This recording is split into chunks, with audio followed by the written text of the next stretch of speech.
can you start?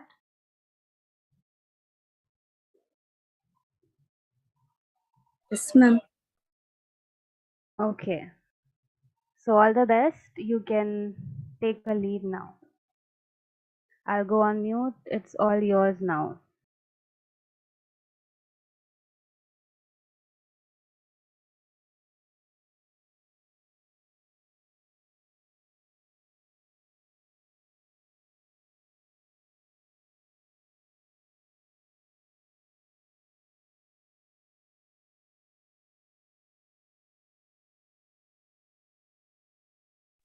Ma'am, is it visible? Yes, I can see your screen, but not your presentation. Yeah, now I can see your presentation. You can put it on the presentation mode and you can start, please. Yes.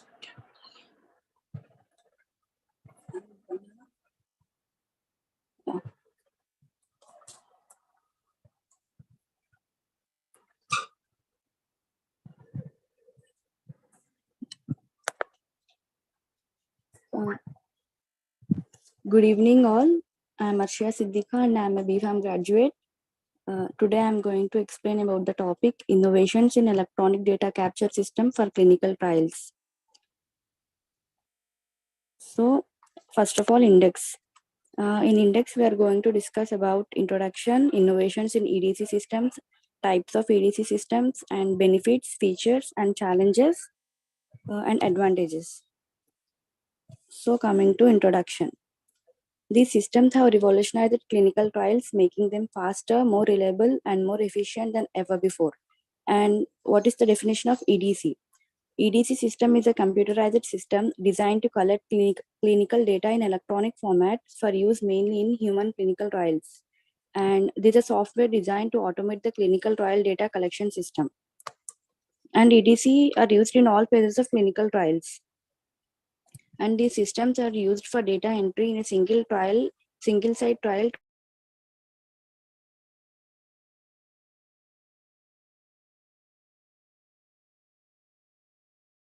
Arshia,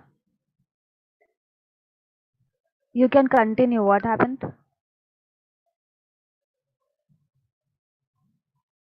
Hello?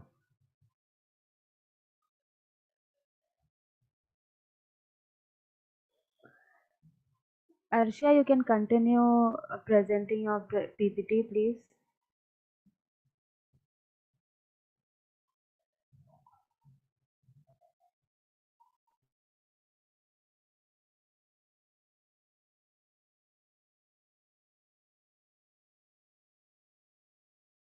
Okay, I think there's some issue with her internet connection. Uh, SK Mohin, can you start presenting your screen? We are live on YouTube, so let's not waste the time. Okay, ma'am. Yeah, you can start sharing your screen and you can present your PPT. Okay, ma'am. And then next, Arshia, you can go. You can keep your screen ready by then. Okay, ma'am.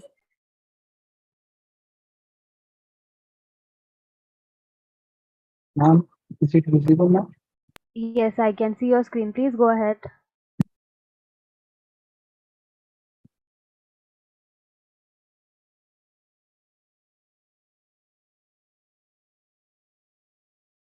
Good afternoon, everyone. My name is SK Moin.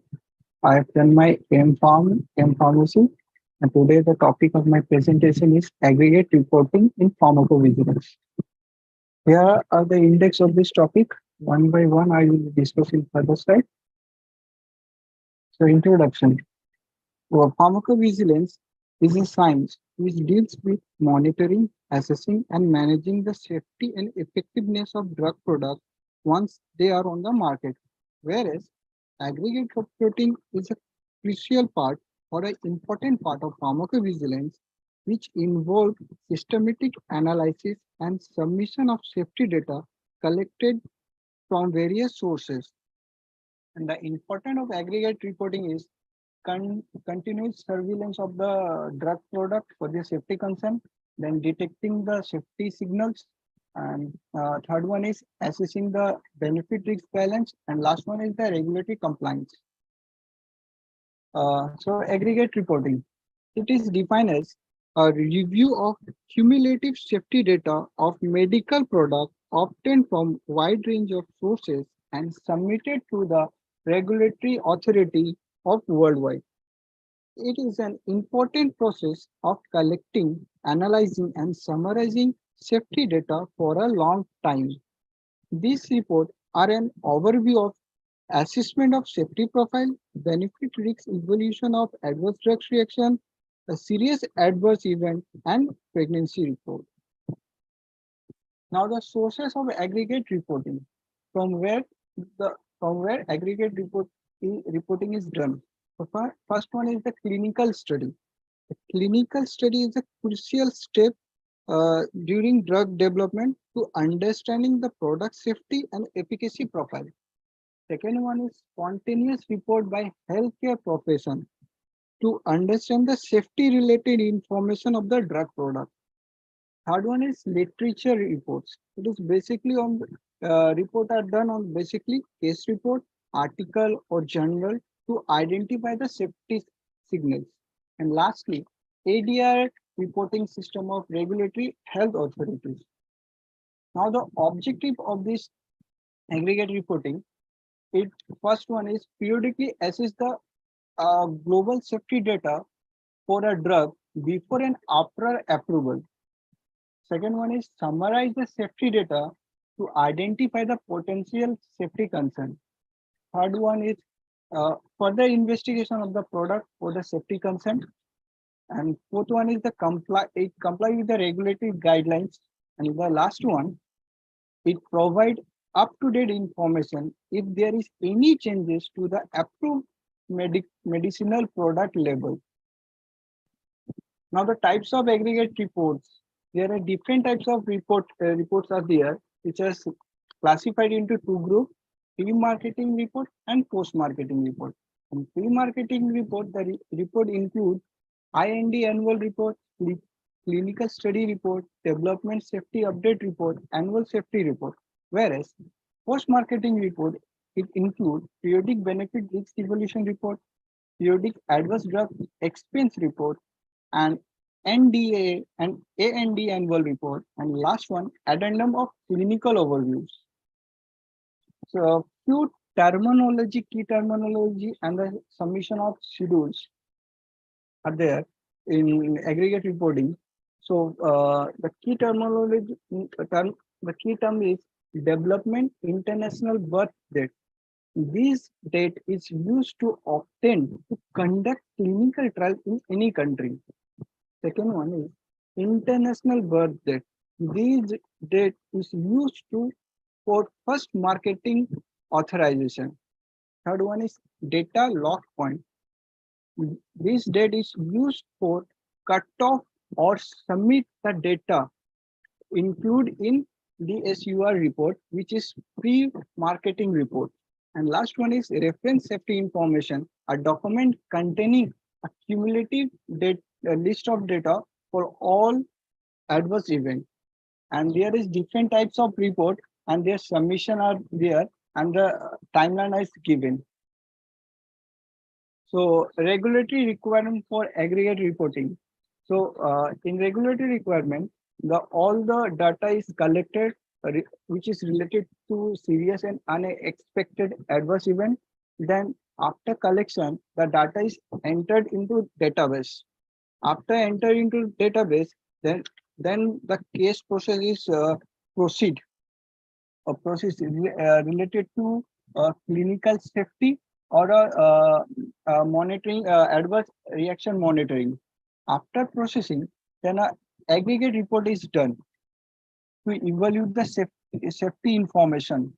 After completion of aggregate reporting, then it is submitted to the regulatory authority. And last one is the case study to demonstrate the impact of regulatory aggregate reporting. So there is an hypothetical pharmaceutical company which launch a new medicine, which is anti-inflammatory medicine. After clinical trial, we showed the positive result in reducing the inflammation and after that it launched to the market. After launching in the market, there is an emergency of safety concern by the healthcare profession, which report that there is a gastrointestinal bleeding in the patient while using that medicine. So, in this case, the aggregate is reporting is done by following process. First one is data collection. In data collection, that company collect all the data from various sources related to the adverse event. Second one, signal detection and aggregation. In this, regular notice of a consistent rise in report or note by the company. Third one is aggregate data analysis. In that, it analyze the data with other drug which causing same problem or not. Uh, and fourth one is signal evolution. In that, it investigate the signals by the factors such as dose variation, patient demography, or concurrent medication use. And fifth one is the regulatory engagement. In that, uh, it recognize the earlier intervention and submit a post-marketing report, that is PSUR report or other report, to the regulatory authority. After that, the regulatory authority take a action, or it review the safety report of post-marketing surveillance and verify the safety signal with their own adverse event data. Then, benefit risk assessment. In this, the regulatory agency initiate new safety signals for therapeutic benefits. And last one is the label update and communication. In that, regulatory agency update the label with that side effect and inform to the healthcare profession and patient about the safety concern. And overall, that outcome for the safety medication of the particular drug.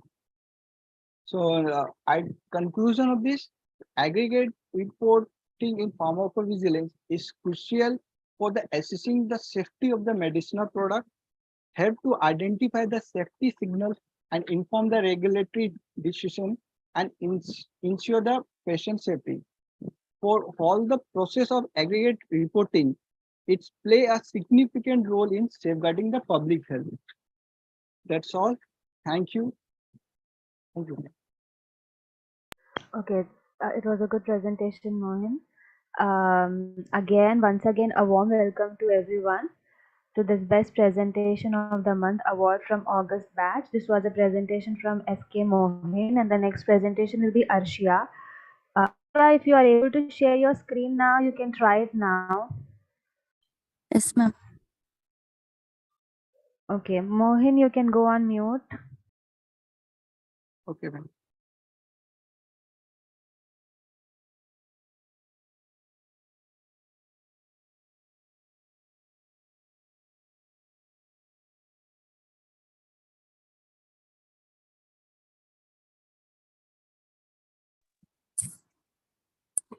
Ma'am, is the screen visible?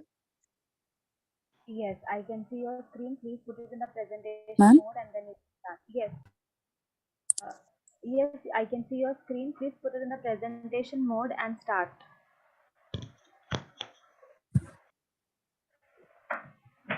Arshia, put it in the presentation mode and start. I can see Yes, your ma'am. screen. Yes, ma'am.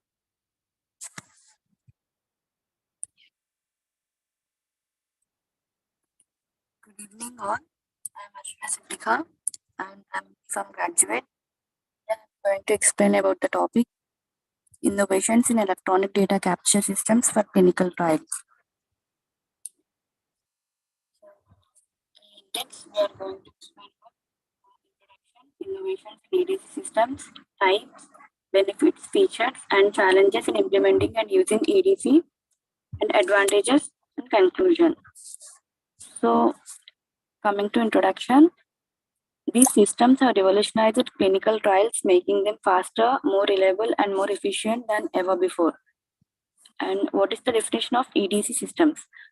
This system is a computerized system designed to collect clinical data in electronic format for use mainly in human clinical trials. And these systems are software designed to automate the clinical trials data in clinical trials data collection system. And these systems are used in all phases of clinical trials to collect, manage, and report clinical data. And these systems are used for data entry in a single site trial to the multi-site international trial with remote data entry over the web. And coming to innovations, mainly the technological advancements are the main driving force behind the evolving EDC systems. And some innovations include integration with remote technologies and mobile phones, and integrating with electronic health records and other clinical systems, and the intersection of predictive systems and artificial intelligence. Yeah. Next, types. What are the types of EDC systems? There are various types of EDC systems, and that include web-based EDC, remote data capture, mobile EDC systems, and electronic patient-reported outcomes, and electronic source data capture. So coming to web-based EDC system. This system allows users to access the software through a web browser. And next, remote data capture. These systems allows users to enter data remotely using a specialized software installed on their computers. Next, mobile EDC system. This system allows users to collect data using mobile devices such as tablets or smartphones. And next, electronic patient reported outcomes. Mainly, this system allows patient to enter data about the symptoms directly into an electronic device. And next, electronic source data capture. This system allows data to be entered directly into an EDC system from electronic medical records and other electronic sources. Yeah. Coming to benefits. What are the benefits of electronic data capture system in clinical trials? These electronic data capture system allows clinical trial data to be collected and securely stored in a real time. This gives researchers immediate access to timely and up-to-date information. And these systems offers improved accuracy compared to paper-based data collection systems. And the main benefit is these systems help to reduce data collection errors and inconsistencies by providing automated information checks and validation tools. And the other benefits also include it improves data quality, faster data collection, faster data entry, and enhanced data security, data management simplified, and streamlined workflows that results in faster and more efficient trials. And some other benefits with the electronic data capture system includes cost savings, time savings, and data accuracy. How cost savings is implemented? These systems can reduce costs associated with paper-based data collection, such as printing, shipping, and data entry. And coming to time savings, how the system can save the time? The EDC systems can reduce the time required for data collection, cleaning, analysis, and helping to speed up the clinical trial process. And features. The prime features of the electronic data capture system include electronic case report forms, adverse event reporting modules, electronic patient reported outcomes, integration options via application programming interfaces, connected devices and wearable integration, case-based data collection, survey data collection, medication modules, and integration with clinical trial management. And coming to electronic case report forms. These report forms is used for capturing data in pharmaceutical and medical device in clinical trials. And next, adverse event reporting modules. Adverse event reporting modules is a database that contains information on adverse events and medication error reports. These are submitted to FDA. And coming to electronic patient reported outcomes. It is a patient reported outcome that is collected by electronic methods, and these are most commonly used in the clinical trials by capturing patient symptoms and etc. And integration options via application programming interfaces. It is the connection between two or more applications that allow system to exchange data sources, and APIs are used to integrate new applications with existing software systems. And next, connected devices and wearable integration. It is a software that automatically transfers data from the electronic health record and electronic data capture system. And next, case-based data collection. Data are collected from multiple sources. Case study research typically includes multiple data collection techniques. That means data is entered into an EDC includes a combination of personal health information as well as general health information and participating in the research study.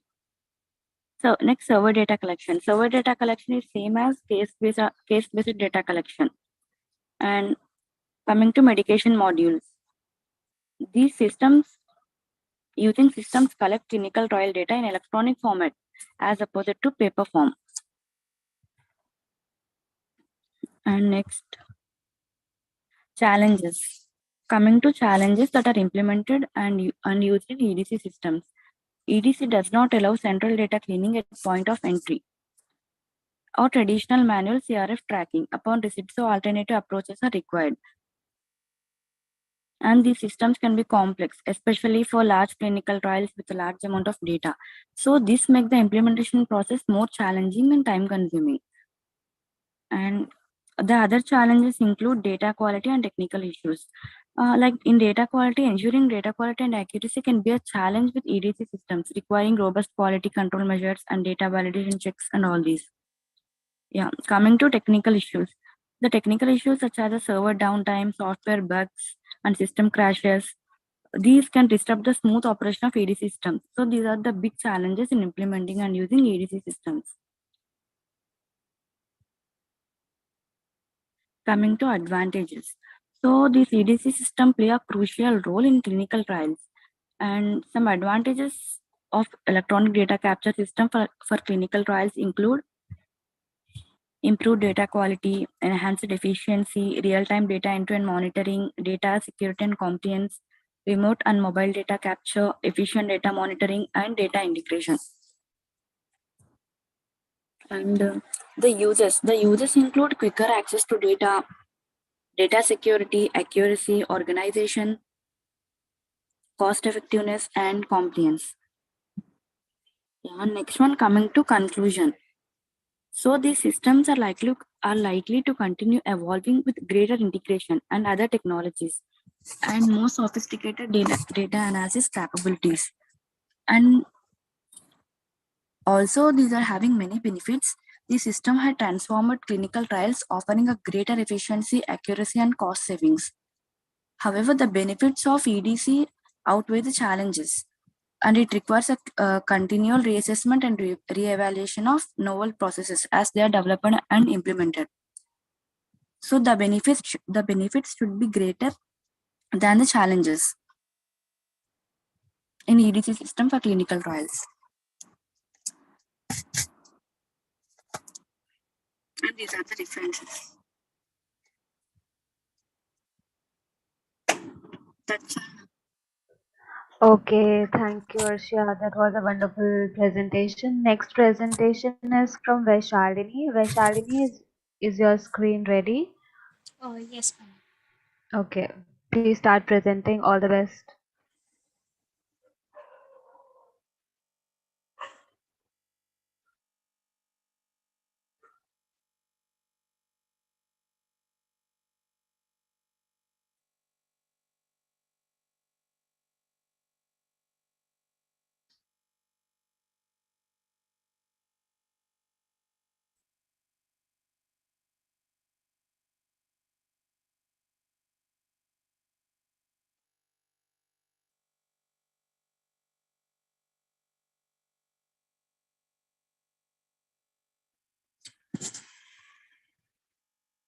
Is my screen is visible? Yes, you are audible and your screen is visible. Please start. Yeah. So, hello everyone. Good afternoon. So, I'm Vaishalini, PharmD graduate. So, today I'm gonna present on the topic of Declaration of Helsinki. So, So in the index, it includes the contents of introduction, history, general statement, principles. In the principles, I have included risk, burden, and benefits, vulnerable groups, scientific requirements of research protocol, research ethics committee, privacy and confidentiality, informed consent, use of placebo and unproven intervention in clinical practice. So let's get into the introduction. So what is Declaration of Helsinki? So Declaration of Helsinki is nothing but a set of ethical principles which we need to follow while performing the clinical trial. So this Declaration of Helsinki was developed by the World Medical Association for medical community for human experimentation. So it followed by Nuremberg Code, and it is regarded as cornerstone document of human research ethics included with clinical trial protocol. So why this Declaration of Helsinki came into existence?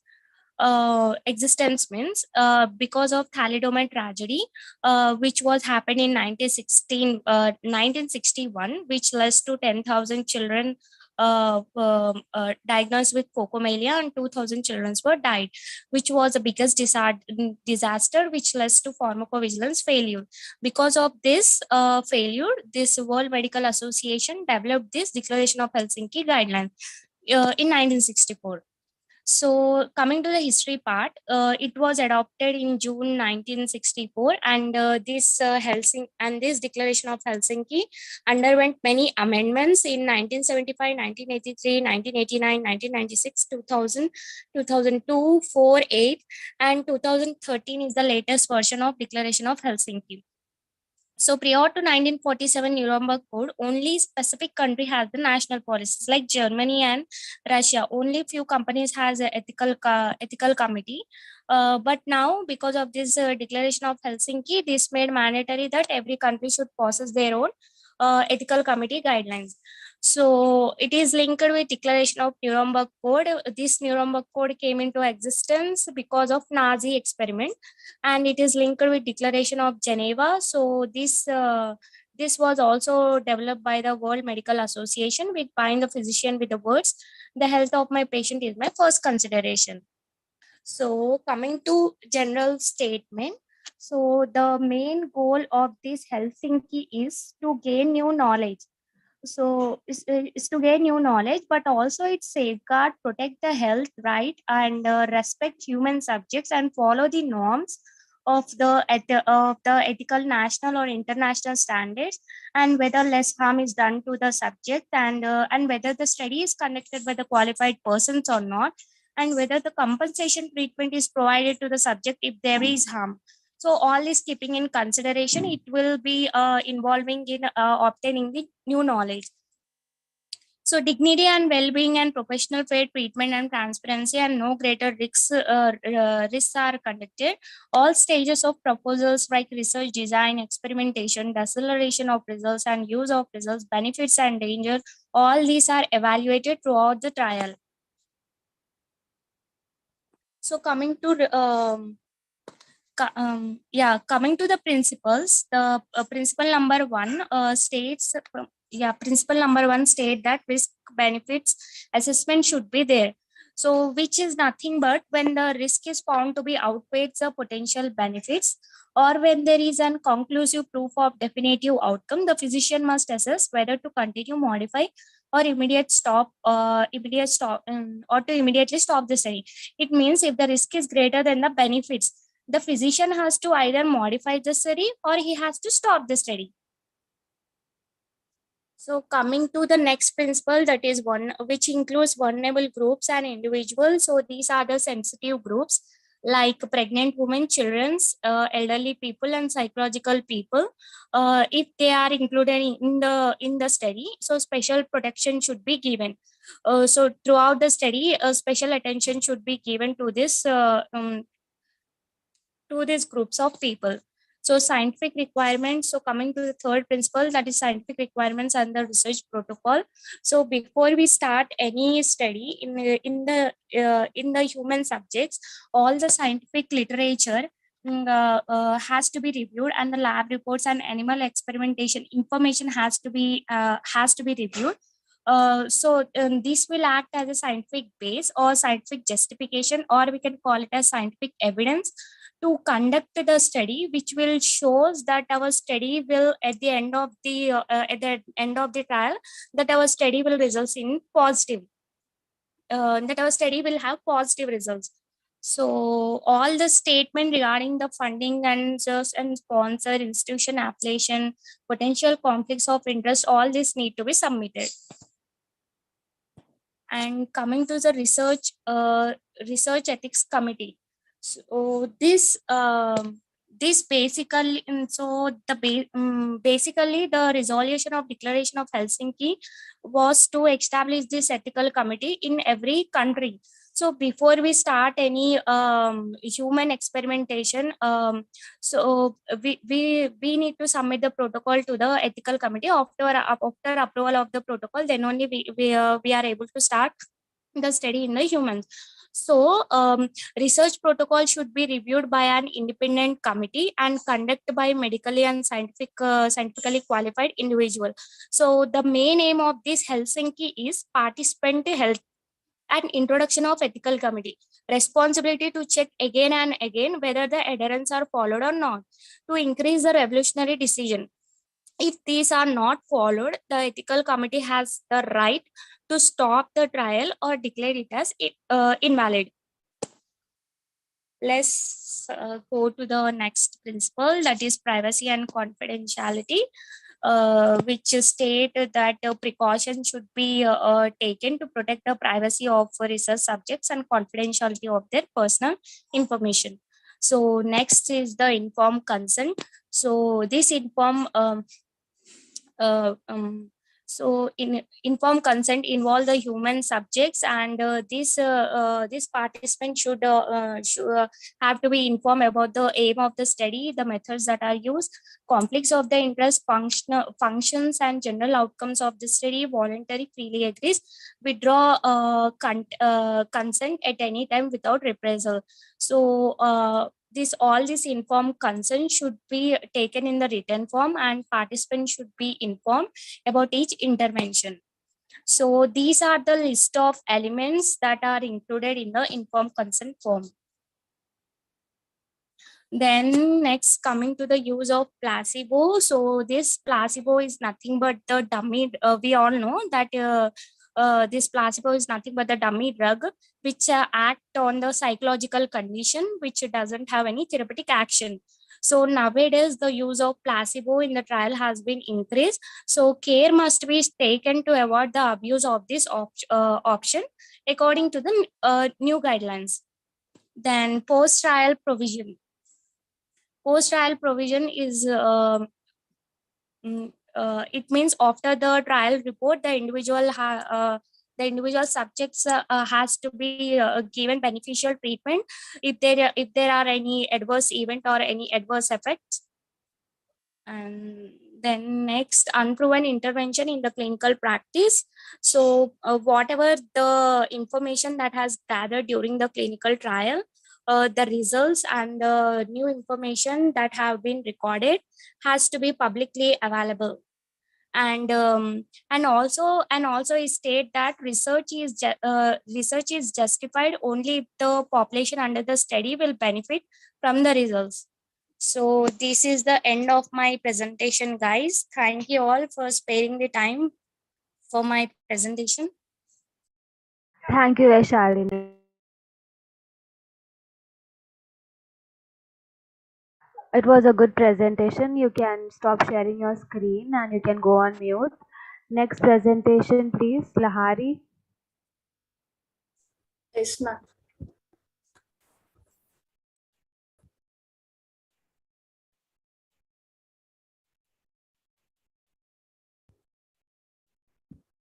Ma'am, is my screen is visible, ma'am? Yes, please go ahead. Good evening to all. My name is Lahari. I'm B.Pharmacy graduate. Today I will present about decentralized monitoring in clinical trials.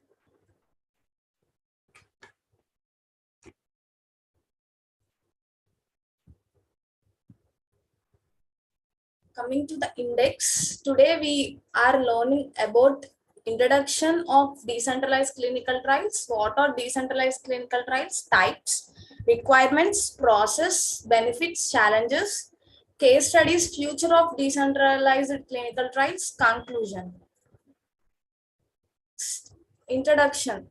Clinical trials are essential for determining the efficacy and safety of therapeutic interventions. Current processes of clinical trials for the participation, identification of participants are very expensive and burden for some patients. This may lead to low participation and retention. And these all can be anticipated through decentralized clinical trials. These decentralized clinical trials are relatively new concept in the world of clinical research, but they are quickly becoming more popular. The implementation of digital technologies and other novel approaches may help to improve overall clinical trials conduct and could enable a new operational approach which is known as decentralized clinical trials. In 2023, the DCTs are expected to become more widely, which needed support them and continue to develop. What are decentralized clinical trials? These are trials where patients or subjects are treated remotely and data is captured using technologically advanced types of equipment. And these are executed to telemedicine using technologies and protocols which are designed and performed at patient's home or at a remote location. To understand more these clinical trials, we have to know about telehealth, which are virtual consultations with healthcare professionals, allow long distance patient and clinician contact and remote administration. And also we have to know about e-consent, which is electronic informed consent, or remote consent, which are signed by trial participants. Next, types. There are two types of decentralized clinical trials, which are hybrid and full. In hybrid, traditional site visits as well as remote telehealth or in-home visits. Drug supplies are usually done during scheduled on visits, and in these remote and on-site visits are done. And coming to the full, remote telehealth visits with no on-site consultations, direct to the patient drug supply and remote sample collections. Next, requirements means what we have to require for decentralized clinical trials are telemedicine platform, e-source, e-consent, e-pro, which means electronic patients reported outcomes, and at home nurses, at home or local or centralized labs or logistics support, and some sensors which are connected to our body. Next, coming to the process. After completion of all these protocols like virtuals, e-consult, etc., firstly the dosing visit was done either by home visit or drug shipment to the patient's home. From then onwards, virtual visits and monitoring the participants were done by the healthcare professionals. Next, via sensors, if there is any serious unexpected drug events, means the unscheduled video safety visits were done and provide telemedicine. Next, coming to the benefits. These decentralized clinical trials are more cost effective, less frequent travel, and patients with mobility issues can participate easily. Elimination of source document verification, reduce site burden, enhancement recruitment, and not limited to the geographical locations, travel implementations, etc. And coming to the challenges of these trials, a great understanding of digital ecosystem is required. Cost of new software patient concerns over sensitive data on the internet. Trial sponsors must invest in sophisticated technology. Some areas of clinical research not ready for the remote monitoring and choosing the right technology. Research sites being left out of the trial process. Clinical research staff and participant must learn new technology, which is difficult. Limited validation of novel digital outcomes measures. And coming to the case studies, Pfizer's remote, this is the first organization which use this decentralized clinical study. They done research on electronic monitoring of overactive bladder treatment experience with the tolerate was which was conducted in 2011. Their main goal was validate to compare it to the conventional phase 4 clinical study to determine if the virtual trial begin would be feasible way to conduct future trials. And next, another case study was Naponis virtual diabetes trial. They conduct in 2015 and they announced its intention to conduct a virtual diabetes trial named Verco. The first clinical trial using electronic informed consent, which was approved by the EMA instead of testing a drug as Pfizer's trial did. Their study tested as 3G capable wireless glucose meter in diabetes patients. They do this to assess the efficacy of online patient investigator communication system. Next, coming to the future of these trials, in the last few years, there have been a dramatic increase in telemedicine, remote diagnosis, and prescribed treatment. The pandemic has propelled the decentralized clinical trials into the mainstream, and multiple enterprises have transitioned to the virtual model. As the digital technologies become more widely into the clinical trials, the use regulatory framework for these trials and hybrid trials will need to evolve, incorporate digital data. And these can be used in rescue studies where traditional models have failed. Virtual studies will lend themselves well to sensors and diagnostics, which will continue to increase in importance as the technology evolves. In this graph, we can see the how these clinical trials are increased from 2010 to 2022. And this, we can say, this is the future of our clinical trials. Coming to the conclusion, patient centricity is a priority for all of us. These clinical trials model can achieve these. Virtual trials will become an important part of the clinical research. Functionally, requirements need to be considered when selecting these platform. Not one size fits for all. Licensing and validation framework can play a big role in these trials, and regulators can agree these approaches can be considered for various types of trials, provided that decentralized elements are justified, considering that research questions and trial characteristics. The next generation of patients will come to expect visualization, virtualization, and it is therefore vital for us to move the needle in that direction, even if just in parts. And these were the references. Thank you. Okay, thank you, Lahari. That was a wonderful presentation from your side.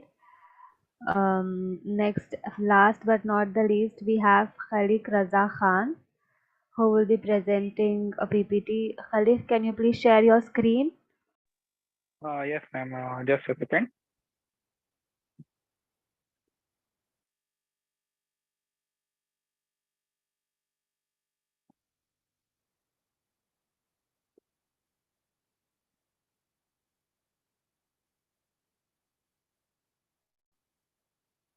Um,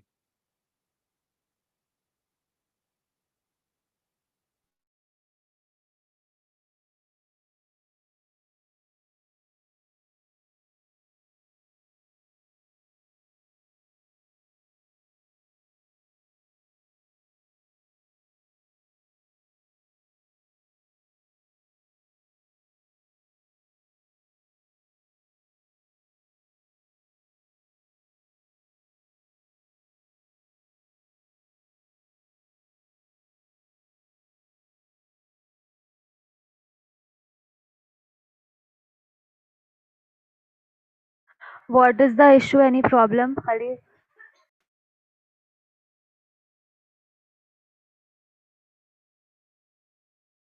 Hello, any problem?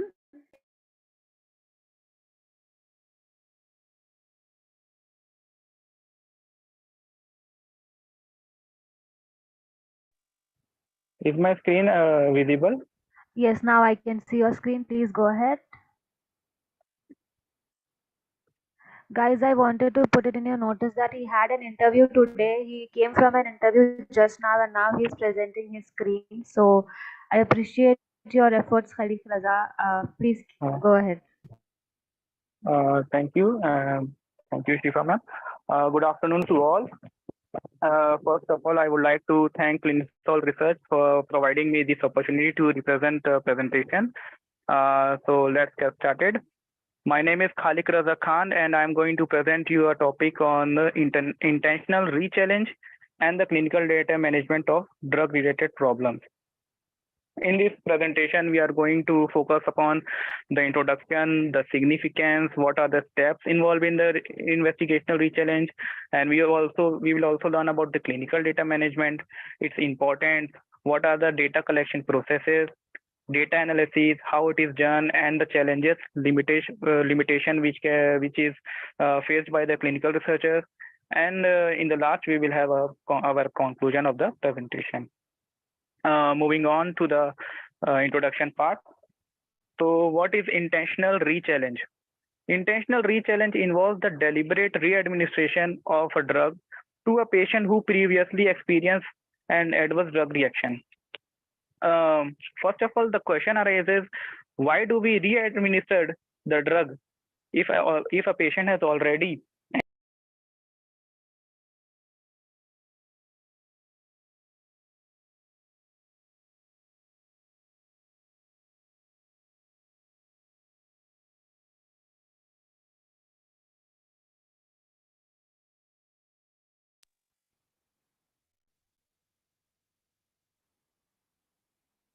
hello?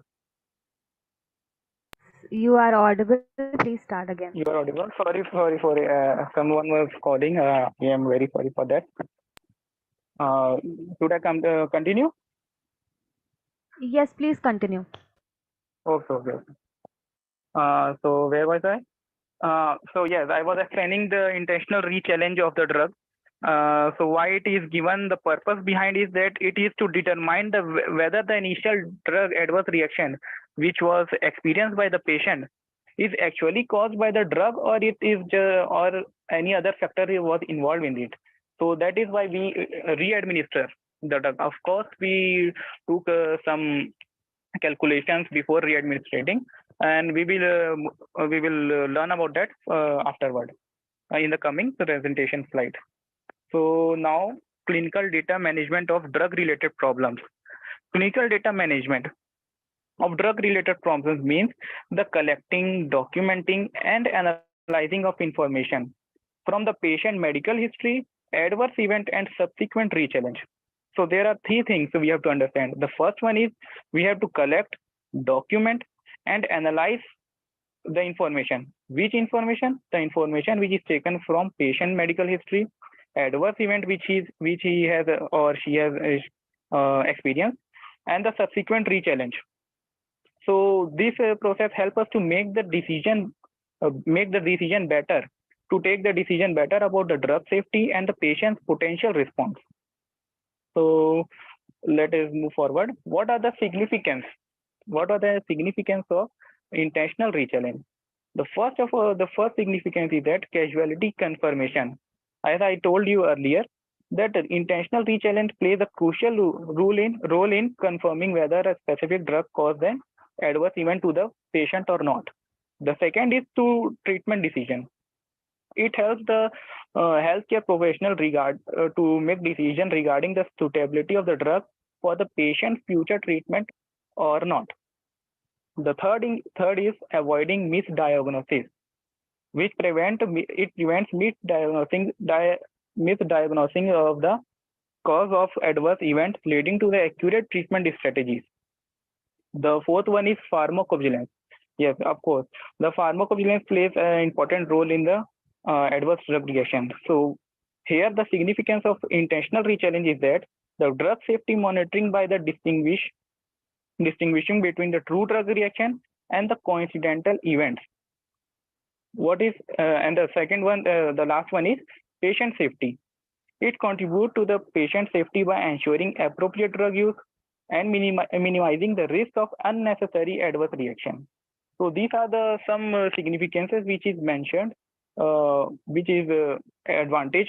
We can also call it advantage of the intentional rechallenge. Moving on, what are the steps in intentional rechallenge?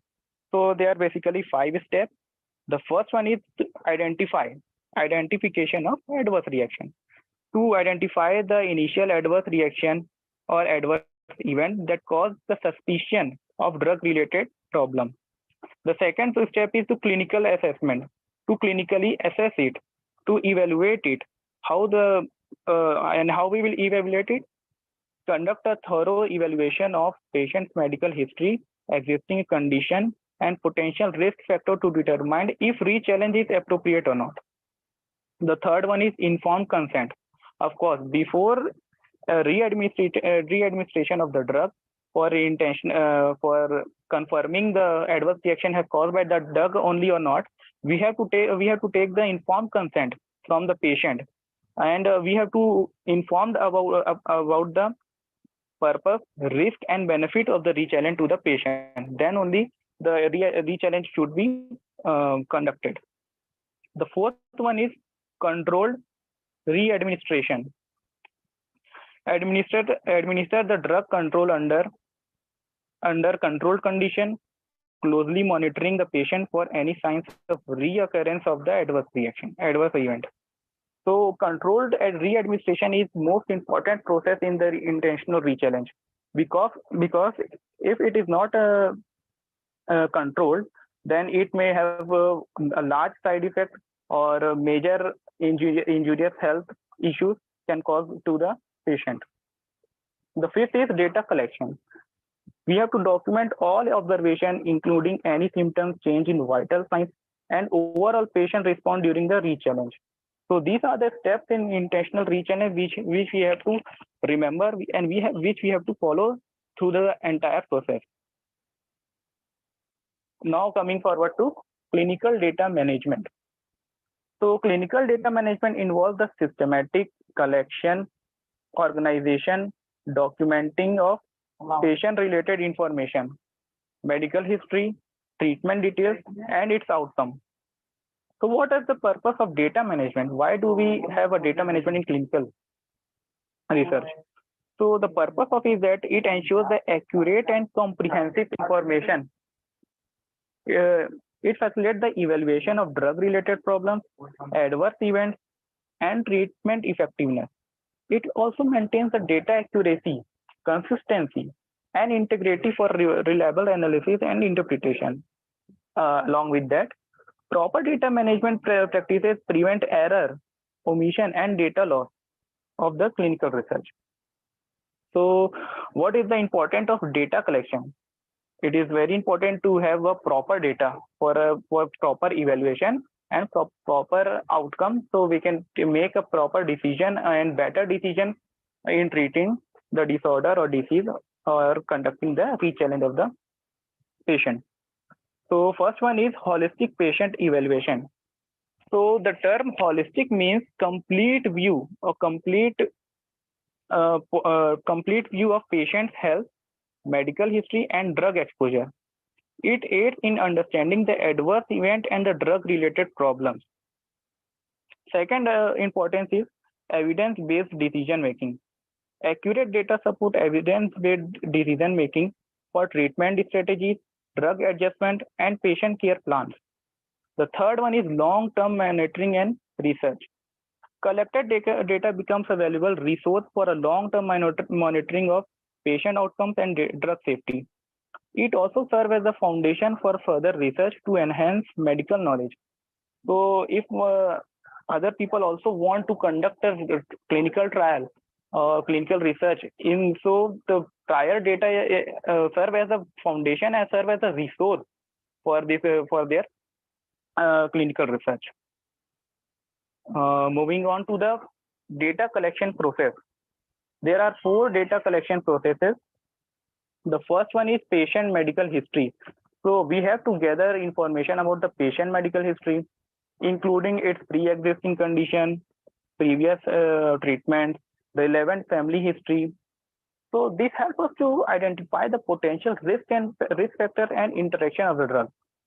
The second process is initial adverse event details. We have to document the detail of the initial adverse event that prompted or generated or created the suspicion of drug-related problems. We have to record the symptoms, timing, severity, and any intervention that were administered. The third is the monitoring during re-challenge. So according to me, the monitoring is the most important thing because we are re-administering the drug which has already caused an adverse reaction to the patient. So we have to quietly or attentively monitor the patient, continuously monitor the patient condition during the intentional re-challenge. We have to document any change in vital signs, symptoms, or adverse reaction that occur. The fourth one is outcomes. We have to record the patient response to the drug re-challenge and including any reoccurrence of the adverse event or any new symptoms. Then we have to compare these data with the previous data to assess the causality, to identify that actual adverse reaction has caused by this drug or not. So this is about the data collection process. Now, data analysis and interpretation. Data review and cleaning. What is data review? Of course, sometimes data has been data contains any kind of discrepancy. Discrepancy means any kind of error which may be present due to a human error, due to medical device error, some other things.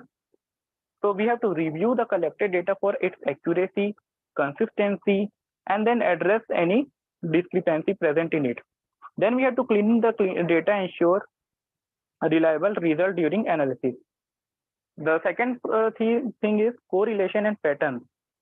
We have to analyze the data to identify any correlation, patterns, and trends related to the drug re-challenge and the adverse event. And the third is healthcare professional assessment. This is the most important because the healthcare professional interpret the analyzed data to determine the relation between the drug and the adverse event. So the whole point of view of intentional re-challenge is to understand the adverse event which we have which the patient has experienced and which we have encountered. So these help us to assess that drug reaction has is caused by the drug or not, or it is caused by any other medical condition. This was about the data analysis and interpretation.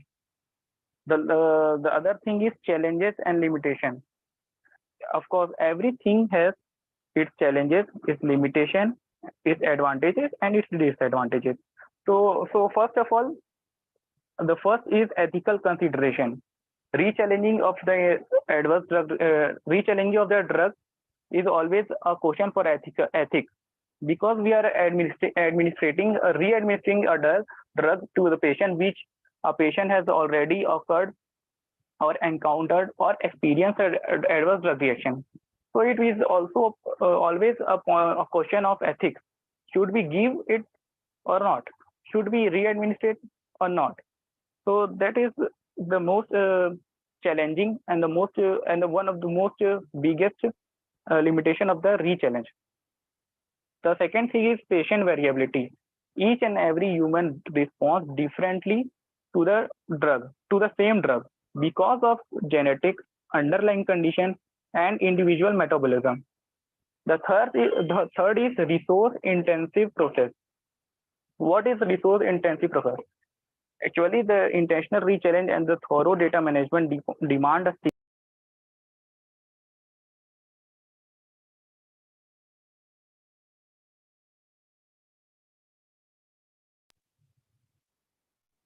Hello? Hello? Am I audible? Yes, you're audible. Yes, yes, yes. Where was I? You were in So this, let yeah. let me Sorry. once again explain the resource intensive process. Intentional re-challenge and thorough data management demand significant resources, including time, expertise, and infrastructure. With this, I want to conclude my presentation. So, the basic thing is intentional re-challenge confirm if a drug caused an adverse reaction or not. Careful steps and data collection ensures the safety and reliable results. The third is it helps to diagnose accurately and decide treatment better. Fourth one is good data management, intentional re-challenge, guide healthcare professional by telling apart real drug interaction from coincidences. This makes the treatment plans personally and boosts patient safety. With this, I conclude my presentation. I hope you all understand this my presentation and have a good day. Thank you. Thank you. Now we have come to the end of the presentation session for today, and I want to extend my heartfelt thanks to our distinguished presenters, and I also would like to express my sincere appreciation to all our audience. And I would like to thank all those who have been watching us on live also. As we conclude this session, let's carry the knowledge and inspiration we have gained forward into our lives and work. So thank you all for joining today's session, and have a good day. Bye.